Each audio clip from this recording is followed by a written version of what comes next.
Hi friends, you're tuned in to Legal Means Business, a podcast by Leeway. We're joined by some amazing guests who help us identify how to take your legal function and career to the next level.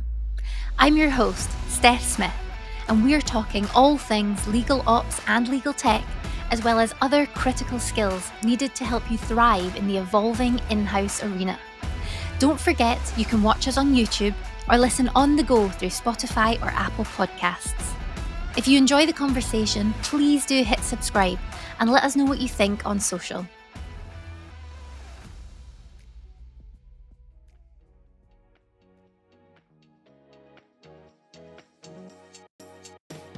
Be clear on the reason why you are, like your purpose for having the contract and your purpose for redesigning the contract, and it can be multiple purposes, but as long as you're clear on the reasons why. And often it will just be, we want it to be easier to read, we want it to be more user friendly, and those are good, but you also want to kind of dig in a little bit deeper, so that way if it's easier to read for lawyers, that's one thing, but making sure it actually can be read by your clients or by your customers is a different question again.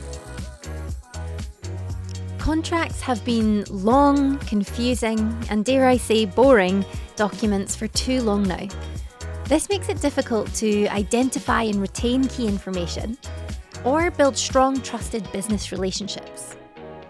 Verity White is the founder and chief contract enthusiast at Checklist Legal. She's a commercial lawyer turned legal innovation expert with a passion for redesigning legal documents, contracts, and processes to be easy to read, easy to use, and of course my favourite, jargon-free. When designed well, contracts present huge value for a business. And thankfully, in this episode, Verity shares with us exactly how to go about redesigning your contracts for the better. Verity, welcome to the Legal Means Business podcast. How are you doing? Hi, Steph. Thanks so much for having me. I'm doing very well. Good. Probably better than us this morning, I think, seeing as you're at the latter part of your day and we're just beginning. It is a beautiful day here in Melbourne, in Victoria, Australia. I've been out cycling around in the sun. It's been lovely. Yep. Oh my goodness, I'm only slightly jealous. I'm based in Paris, to be fair, so the weather's been quite nice over the last few days. I know. Paris, Melbourne, yeah, probably hard to choose. Totally. Well, today we're going to be talking about contract redesign, which I believe is a bit of a passion of yours and your expertise, of course. I suppose to dive in, it'd be great to understand, how do you know when a contract needs redesigned? Yeah, well, it's a great question. I think that there's a few different ways to tell. Firstly, if you almost get tense thinking about having to set that contract up for a client or a supplier, if you get a lot of customer complaints or client questions, whether it's about the contract or about just the services or products in general, it can be a sign that your contracts aren't covering things off. And it's just basically whether or not there's any kind of impetus within the area that you work in as well. If there's a new law coming in, that can be a good time to look at your contracts again.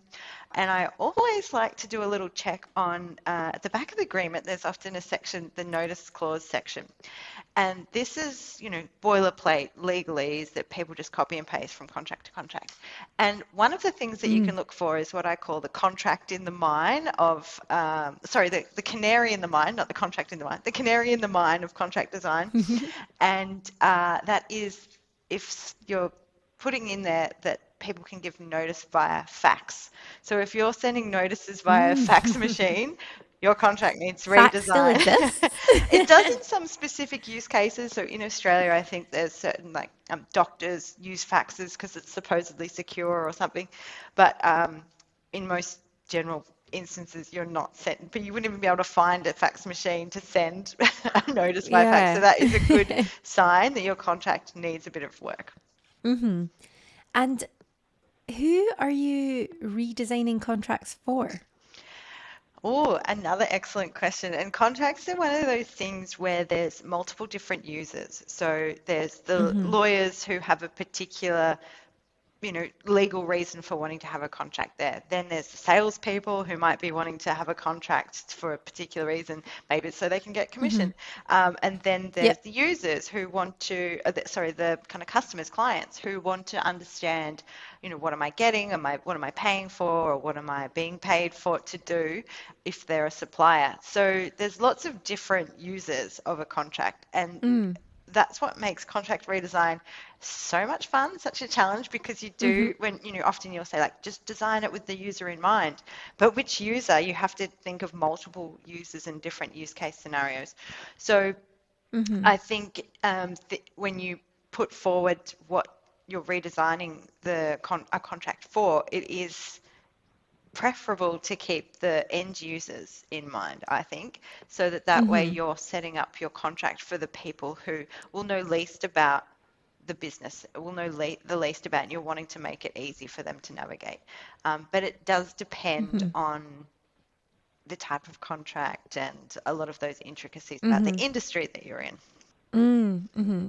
That's a great point, actually. Can you redesign any type of contract? And is it a good I idea to? say yes. I think yes. Every Yes. contract needs to be redesigned.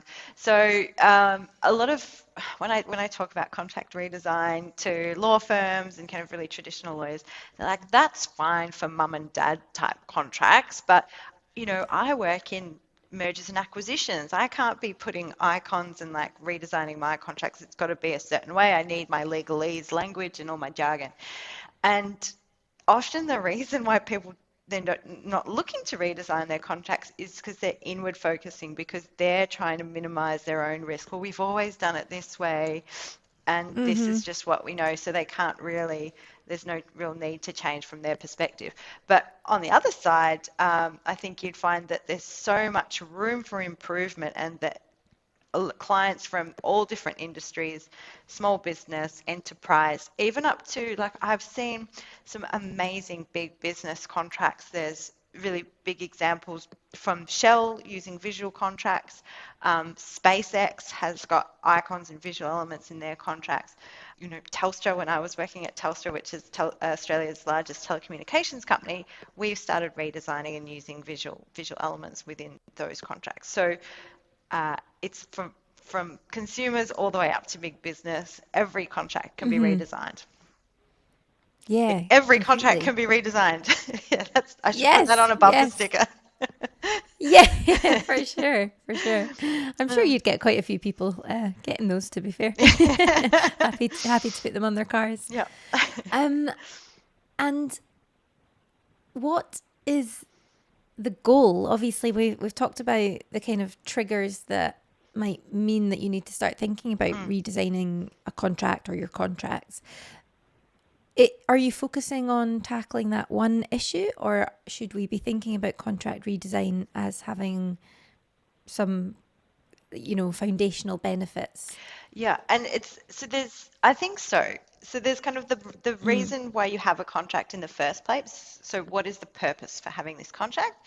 Then there's the purpose for the redesign. So why are you Mm. redesigning this contract? So if you're redesigning it because there's a new law coming in, or because the regulator is expecting you to redesign for plain language, or you've got lots of customer complaints, or you want to automate the document to make it easier to manage or to make it faster to assemble.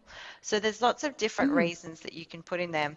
I often talk about contract design as being like a buffet at a hotel, hotel breakfast buffet, where you might get Mm-hmm. excited and you see all the things that you want to, like, pile your plate up high with a bit of everything, and Yeah. then you end up either not liking the combinations you've put together, and you kind of leave some behind, you can't get it through it all, you feel sick at the end. Mm-hmm. So contract design's the same. If you are picking, if you're going to do automation, contract economics, plain language, user testing, like, you'll be a little bit from each of them, but if you're piling up your plate high with everything, you'll end up feeling a Mm-hmm. bit queasy at the end, and your project Yes. might not be as successful as what you would want it to be. So I would be clear on the reason why you are, like, your purpose for having the contract and your purpose for redesigning the contract. And it can be multiple Mm-hmm. purposes, but as long as you're clear on the reasons why. And often it will just be, we want it to be easier to read, we want it to be more user friendly. And those are good, but you also want to kind of dig in a little bit deeper so that way,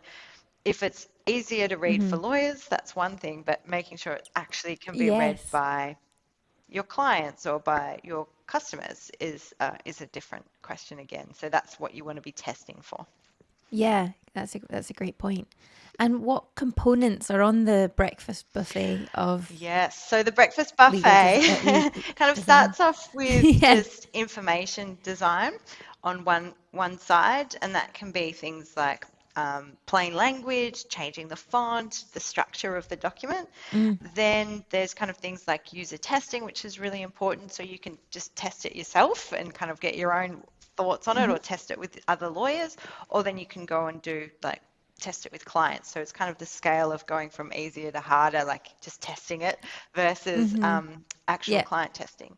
Then there's using contract economics is kind of down the other end of difficult things, which is looking at the numbers and the metrics that sit behind your contracts.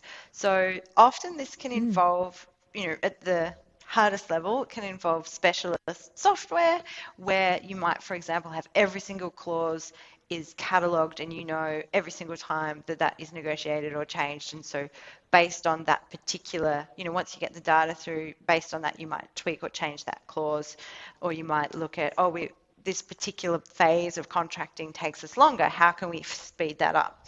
So that's when you're starting to look at the metrics and the data that sits behind the contracts, and maybe looking at that whole life cycle of the contract, which is a bit more tech heavy and difficult to do.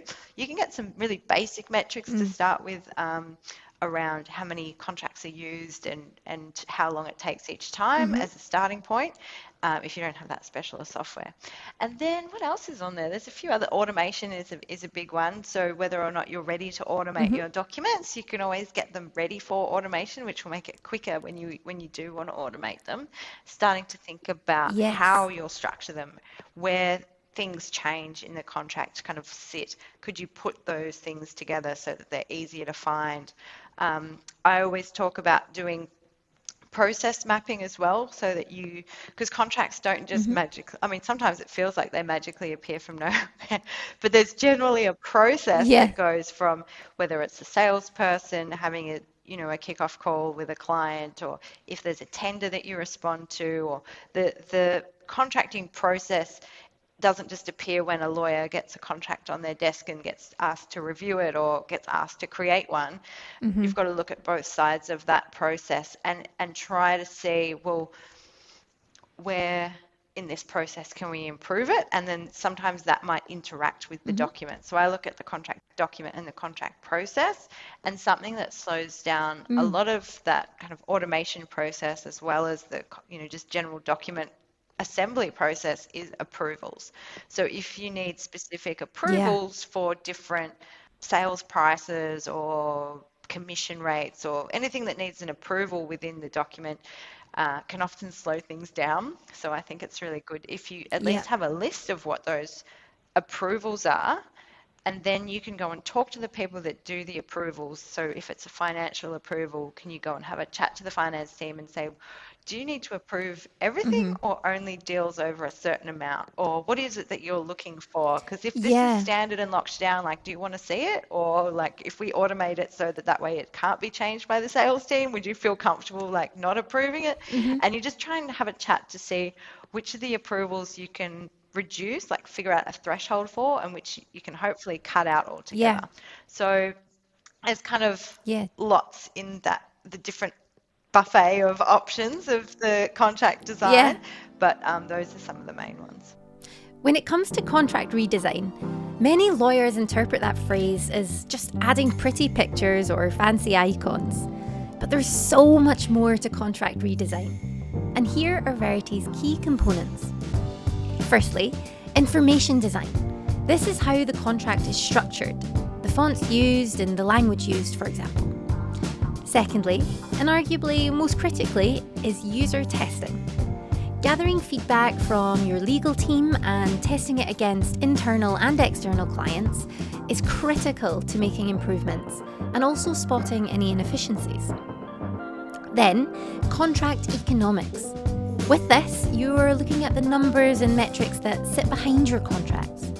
At a very simple level, you can get some basic metrics set up around, for example, how many contracts are used and how long they take.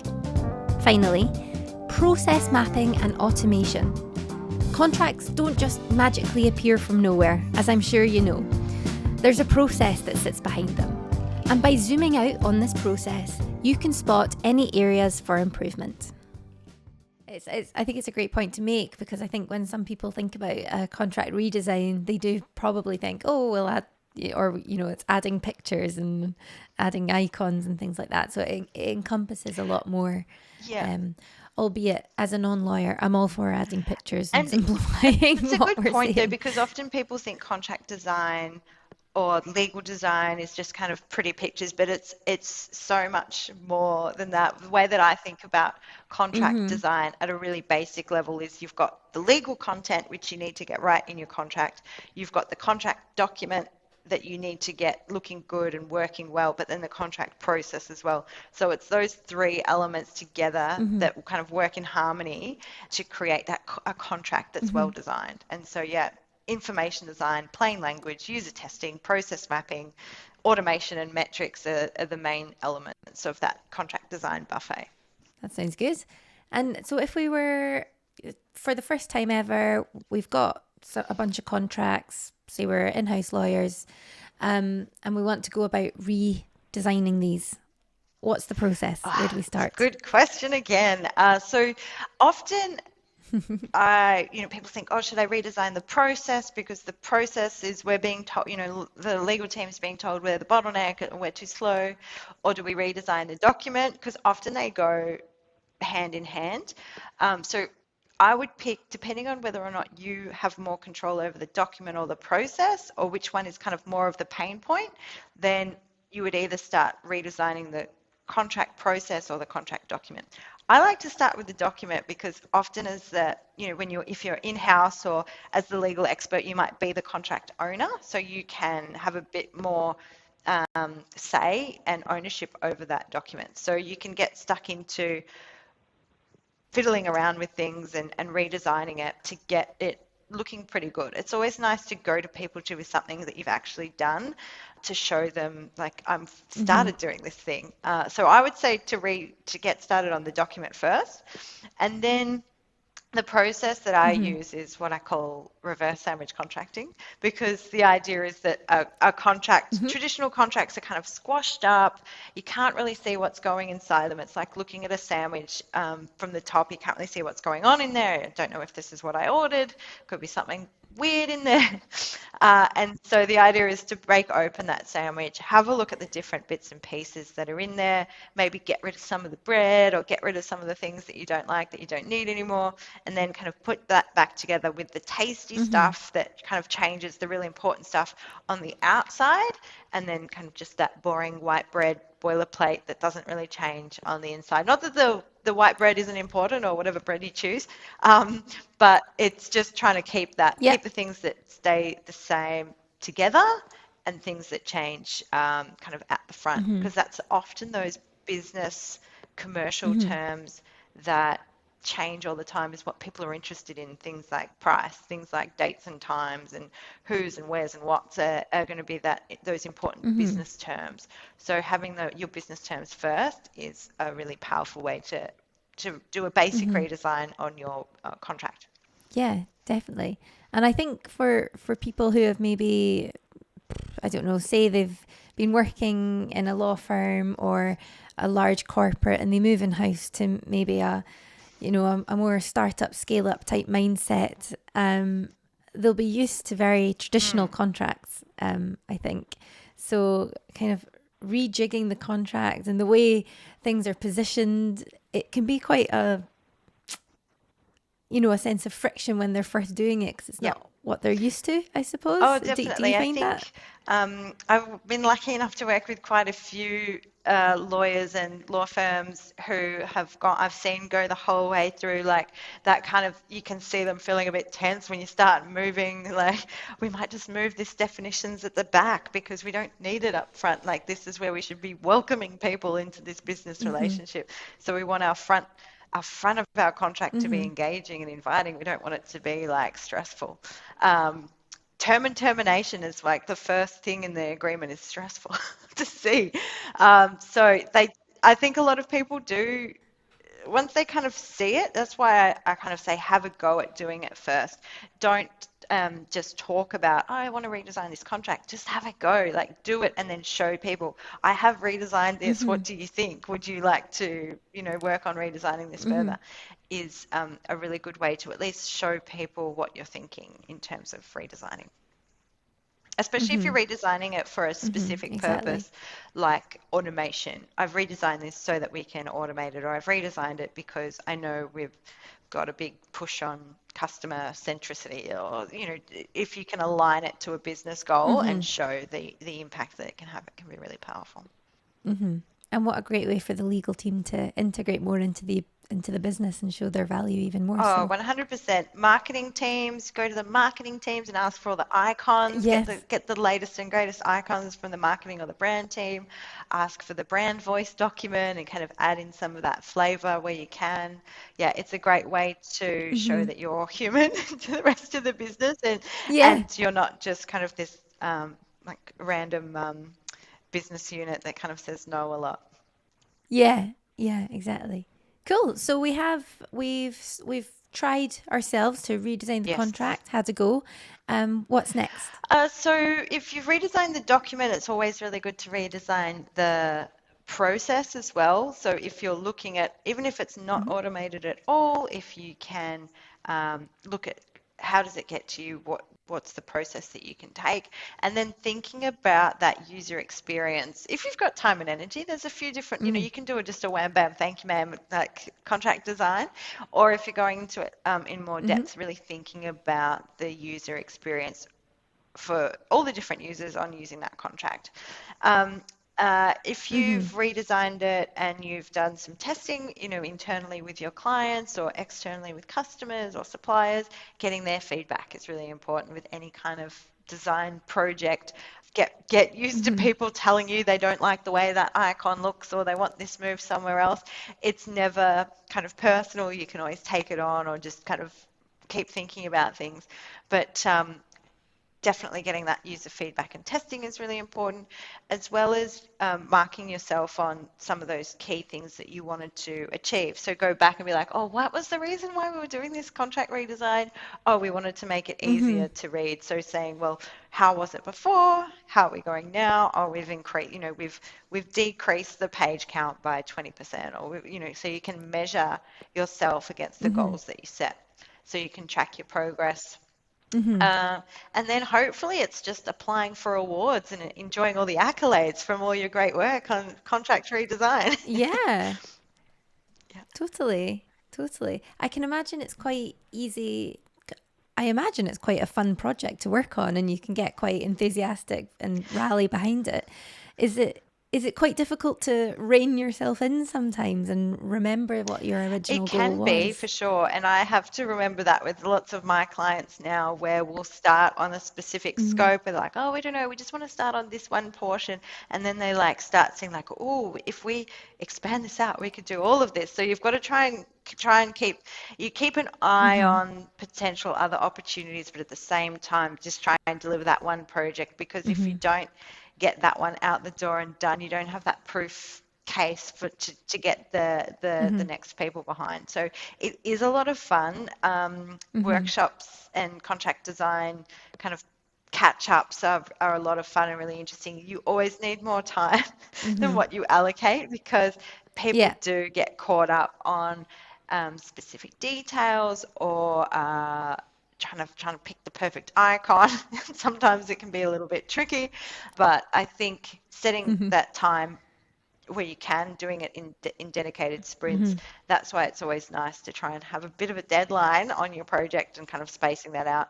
Project management is an interesting one for contract design because you do have to, there's so many, there's the users involved, but then it's also, there's a lot of subject matter experts. So, for example, I've worked on contract design projects for small business contracts where internally we needed to go to, we went to the product team to try and get the product lawyers to understand what we were trying to do and what are the specific product terms and can we present it this way, and then going to the dispute resolution team and saying like, well, this is our updated dispute resolution clause. What do you think about this? What are the issues that you're seeing? So it's kind of a lot of outreach and facilitation and stakeholder management and getting feedback and input and Hmm. trying to keep all of the plates spinning in a way. So it can get away from you, but Yeah. I think it's that old saying of if you want to go fast, go alone. If you want to go far, go together. So actually going and talking to all those different groups, whether that's legal team members in different groups or business units, it's actually all really good change management and it makes your document and process better at the end. So you'll get amazing feedback on from the people that actually use it. I've done lots of these projects now, and when you talk to the business, the team members that understand the contract and how they want to use it, they're actually able to give you new ideas. So, for example, I was working on a release for like a talent release when you're doing filming and things like that. And the marketing person kind of said, oh, I asked like, what's one of the most annoying things about when you're doing these kind of shoots? And they said, oh, it's annoying because we get the footage at the end, but then we've got these releases, but we don't know who we end up using to double check who's who because they don't wear name tags in the footage necessarily. Mm-hmm. And so one of the things that we came up with was that we would get the person to take a selfie as they were signing the automated document, and that would then attach to the release. But I would never would have thought of that by myself because I didn't know it was a problem. So it's kind of doing Yeah. those Hmm. interviews and user testing and just talking about pain points that can give you that really good information to solve that you can solve once you know it. But if you don't even Hmm. ask, you don't even know that it's Yeah. a problem. So. Totally. Totally. And do those Mm. the user testing on a really practical level? What does that actually look like? I know you mentioned kind of workshops, or is it just a chat, or So there's what? lots of What does it different look ways like? to do it, and it just, I'm by no means like a user testing. There's like people that get paid very well to do lots of that. Mm-hmm. That work.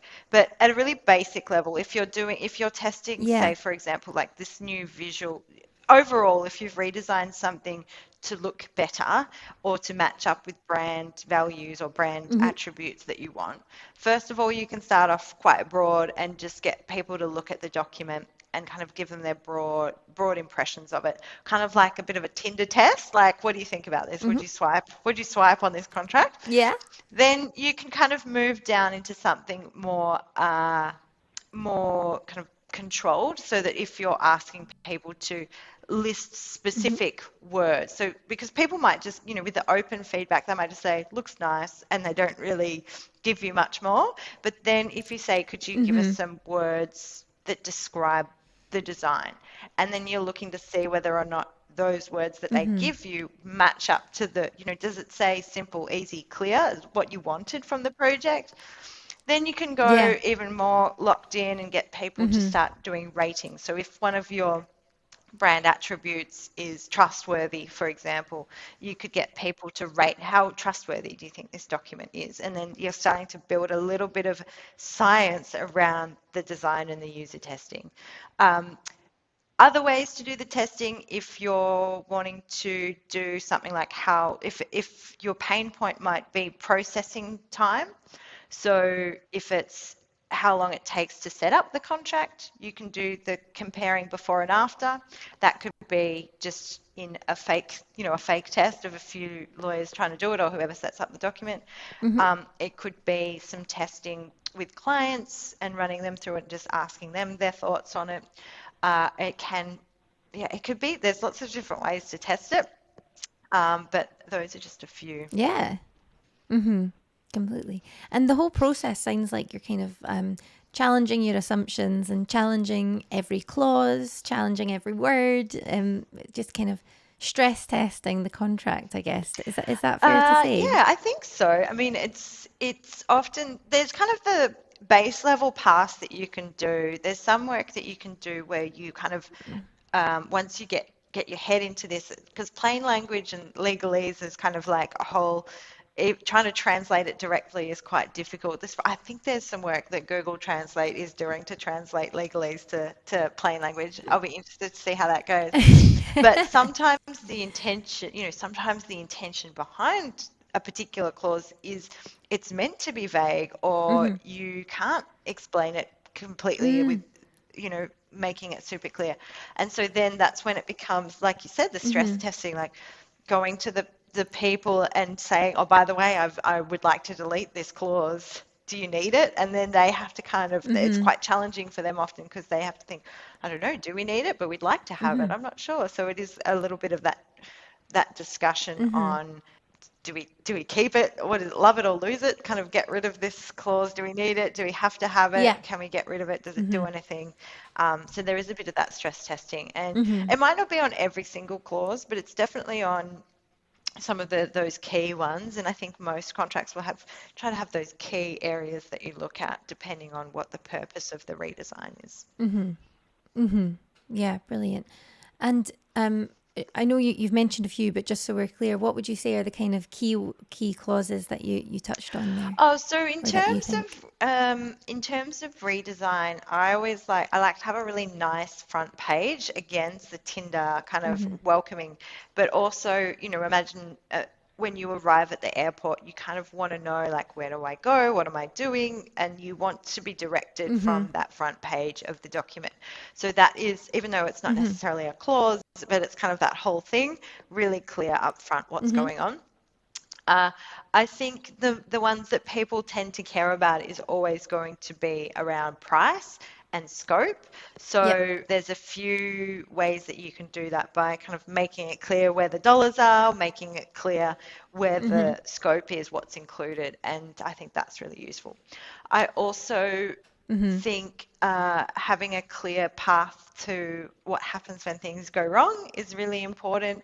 I do a lot Mm-hmm. of work in making contracts more collaborative, and also something called conscious contracting, which has got a really specific approach that they take around how you trying to set up a positive approach to conflict so that way you can resolve it before it kind of gets out of hand. Yeah.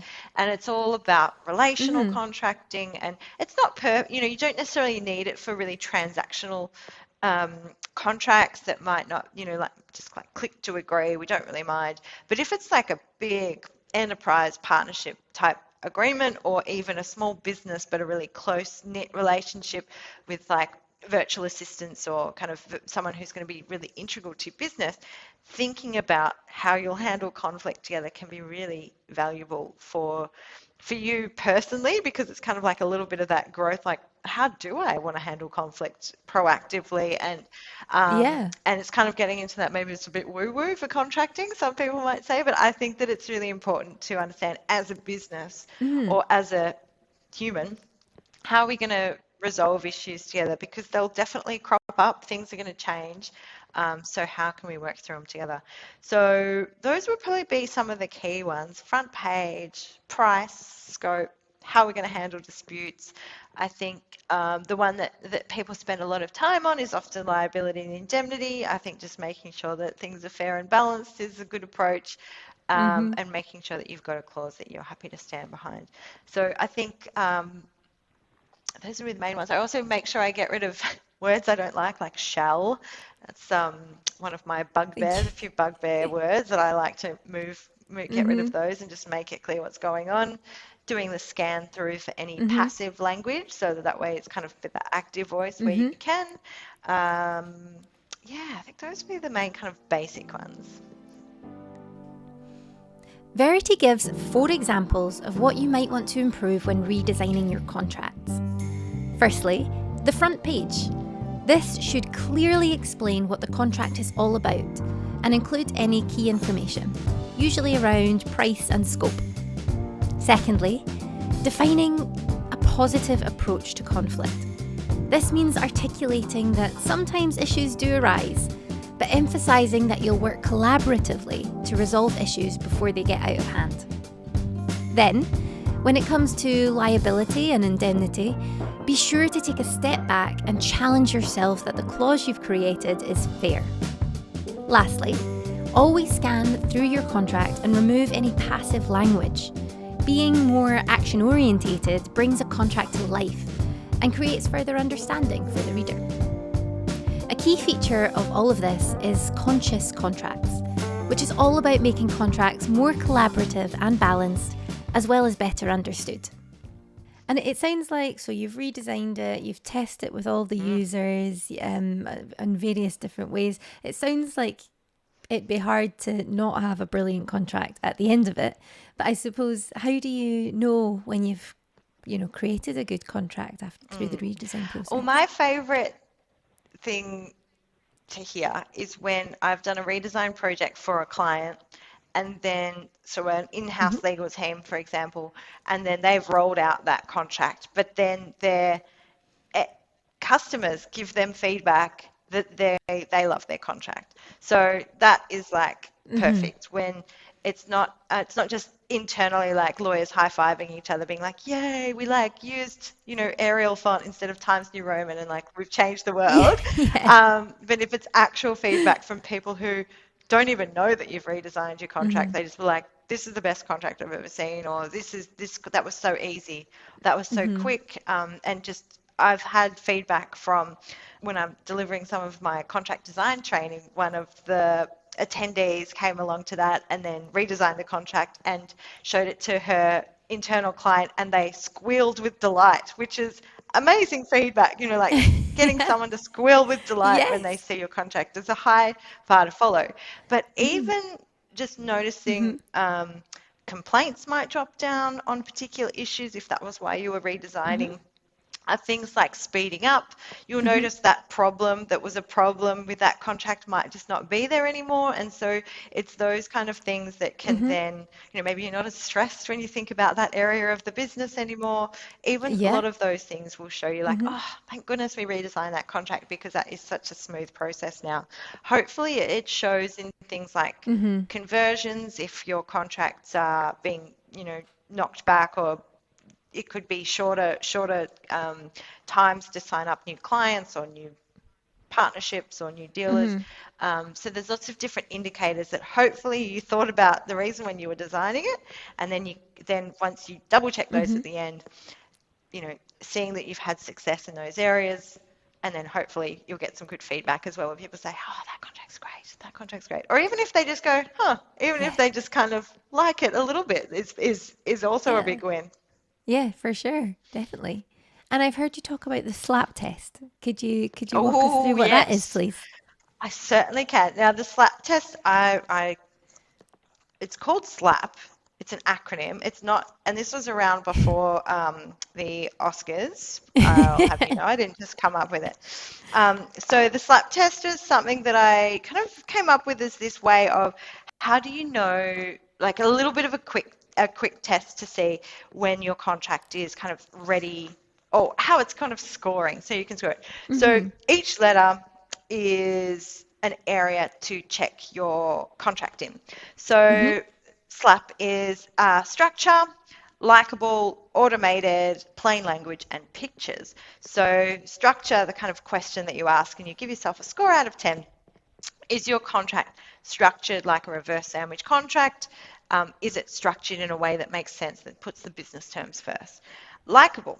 Does your contract look good? That's the kind of that front page Tinder test. How good does your contract look just looking at it? Automation. Is your contract ready for automation? If you could, would you be able to just put in the names and have it, would it be ready to go to sign? Plain language. Is your contract easy to read and understand? And there's some basic metrics you can use on sentence length on readability grade level and passive sentences. They're not like the be all and end all, but it's a Mm-hmm. good little indicator of how readable you are. So you kind of score Yeah. yourself out of that. And then pictures. You've got to get some visuals in your contract these days. You've got to have something to break up all of those slabs of text. Um, Mm-hmm. People are going towards, you can't, I would love to make more TikTok contracts. I think we could have all kinds of fun things in there. But for starters, at least lawyers, please, let's get some icons and some visuals into your Yeah. contracts. Yeah. Yeah. I So mean, that's the slap. it helps the like information be digested as well. It's not just pictures for pictures' sake. Oh, 100%. There's the picture superiority effect. I think our brain registers images something like I feel like it's like 60 times faster. I have to look it up to double check what it is. Mm-hmm. It's ridiculously how much faster our brains pick up pictures rather than Mm-hmm. words. So a lot of the research that has been done in this area has been done by an amazing graphic designer in Finland, Stefania Passera, and she's got a lot of research in this area. She did a PhD in contract design. Thank goodness a graphic Wow. designer has decided to help us with our legals. Yes, And that's her amazing. research just shows that even educated people and judges work better with visual contracts. So, Mm-hmm. and it helps people with English as a second language perform the same Mm-hmm. as people with English as their first language in areas of comprehension and accuracy. So it's great to get the visuals into the contract, especially if you're working in across different jurisdictions and different cultures. Mm-hmm. It's having Mm-hmm. visuals, and you've got to be careful because just because we think a visual looks like this in one country, it might mean a completely different thing somewhere else.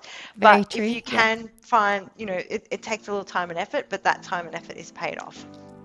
When you've created or redesigned a contract, Verity recommends that you run it through the SLAP test. SLAP stands for Structure, Likeability, Automation, Plain Language, and Pictures.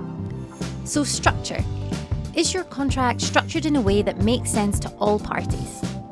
Likeable. Does your contract look good and give a great first impression? This includes offering the key information on page 1. Automation. Is your contract designed in a way that will support automation? For example, is it clear where you would drop in names, costs, dates, etc.? Plain language. Is your contract easy to read and understand for all potential users? Here we're thinking about things like sentence length and avoiding legalese. And pictures. Of course, pictures help to break up your text and they look good, but they can also offer additional context or clarity to particular clauses or scenarios.